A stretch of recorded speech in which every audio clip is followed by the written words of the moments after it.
Non veg కర్రీస్లో పీతల taste అయితే ఒక రేంజ్లో ఉంటుంది కదండి. అసలు పీతల కర్రీ వండుతా ఉంటుంటే వీధవతలకు వస్తుంది వాసన. నేను ఈరోజు అయితే పీతలు ఫ్రై చేశాను, మీకు చెప్పేస్తాను. చాలా ఈజీ ప్రాసెస్. సో ఫ్రెష్గా దొరికే పీతల్ని తీసుకొని చక్కగా క్లీన్ చేసేసుకోండి.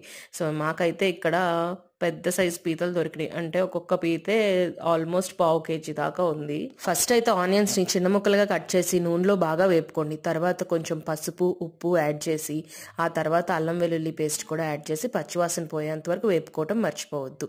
ఆ తర్వాత మనం క్లీన్ చేసి పెట్టుకున్న పీతల్ని యాడ్ చేసేయాలి.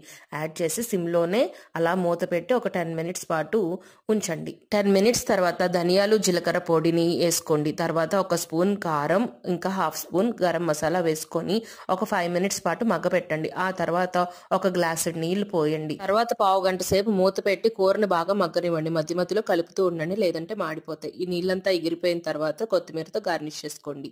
వీడియో నచ్చితే లైక్ చేసి ఛానల్ సబ్స్క్రైబ్ చేసుకోవడం మర్చిపోవద్దు. Do follow. Bye bye.